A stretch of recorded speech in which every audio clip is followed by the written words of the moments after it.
Agyeiwaa stood, his voice echoing like thunder. She stole my daughter's song. She spied through the windows and stole every note. She is not original. She is a thief.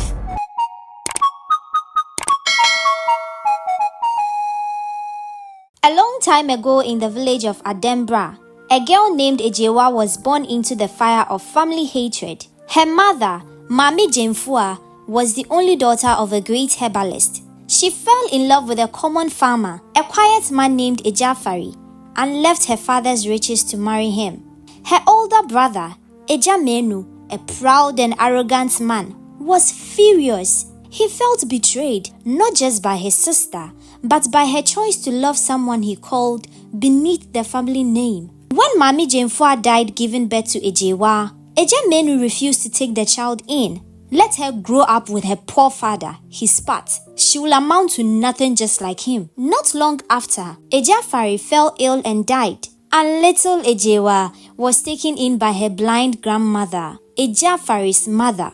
She raised Agyeiwaa with love, wisdom, and survival skills. From a young age, Agyeiwaa sang while she worked, while she cooked, while she helped the elderly. And when she wasn't singing, she was learning to weave, crochet, and grind spices with expert hands. Agyeiwaa, on the other hand, was a bloated man with pride and greed. He raised his own daughter, Abna Nyakun, like a princess. She wore silk wrappers, had private tutors, and was taught that anything Agyeiwaa could do, she must do better, or at least pretend to.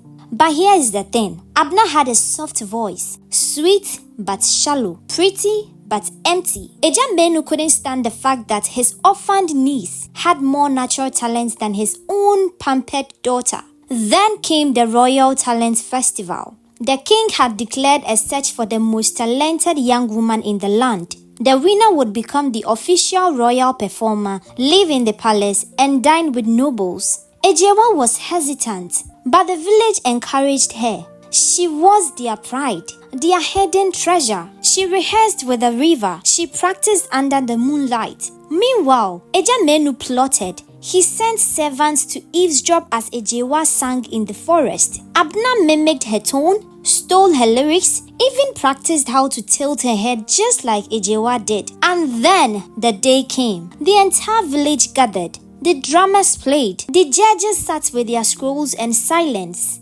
Abna performed first. She sang beautifully, confidently, and with emotion that wasn't hers. The crowd was enchanted. The judges stood. Everyone in the room was impressed with her performance. She walked majestically back to where her father was standing as they both giggled. The other women also came in to perform. The last person to perform was Agyeiwaa. She walked in wearing a simple African print, slightly worn out slippers, yet glowing. She stood in front of the crowd, looked straight at the king, took a deep breath, and started humming. And then, stop! Agyeiwaa stood, his voice echoing like thunder. She stole my daughter's song. She spied through the windows and stole every note. She is not original. She is a thief. Suddenly, there was dead silence. Agyeiwaa's lips trembled. I wrote those songs myself. She whispered. Prove it.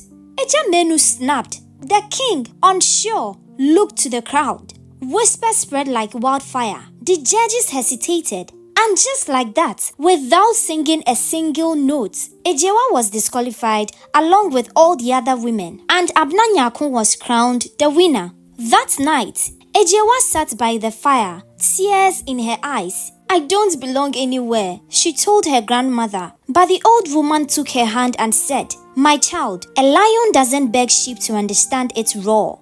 Gold should be sold to the one who knows the value of it. They saw gold today and still chose stone, but life isn't done yet. 2 years passed. Then came a new royal decree. The king had lost his wife and was seeking a new queen, not for beauty alone, but for skill, strength, and soul. There will be a cooking contest, the palace messenger announced. The winner shall become Queen of Adembra. Agyeiwaa's heart leaped. He knew his daughter couldn't win this time because cooking wasn't her thing. Hence, he began planning and plotting. He paid chefs to train her, paid judges behind the scenes. But Abena, she could barely cut onions. She mistook salt for sugar. Her dishes had no heart. Still, Agyeiwaa planned to cheat his way through again until the elders insisted all cooking must be done live in front of the crowd. No help, no tricks. Then came Agyeiwaa. She didn't announce herself. She just entered with a calm spirit and a basket of fresh herbs. When it was her turn, she cooked in silence. Her fingers moved with wisdom. The aroma wrapped around the palace like a warm hug. When the king took the first bite of her pepper soup, he closed his eyes. When he tasted her jollof, he whispered, "Who is she?" "Agyeiwaa," she said, daughter of the late Mami Jemfua, niece to Agyeiwaa. The entire courtyard turned. Agyeiwaa's face went pale. Abena stood frozen. The judges looked at each other. Then the king rose and declared, "Let it be known, the one who truly holds value is the only one who carries both skill and soul. Agyeiwaa shall be the queen of Adembra." And in that moment, the girl once dragged through the mud stood taller than every throne. She didn't beg for justice. She became the proof of it. And Agyeiwaa, he watched from the back, quiet, humiliated, and unable to cheat fate. Because this time, no one could lie. You can steal a voice, you can copy a song, but you can never fake greatness. Now, viewers, the moral lesson of this story is that gold should be sold to the one who knows the value of it. Don't let the world's blindness convince you are worthless. The right moment will come, and when it does, your light will be undeniable. Thank you so much for watching. If you love this story, please don't forget to like the video, leave a comment behind, and subscribe to the channel. I'll see you in the next one. Bye!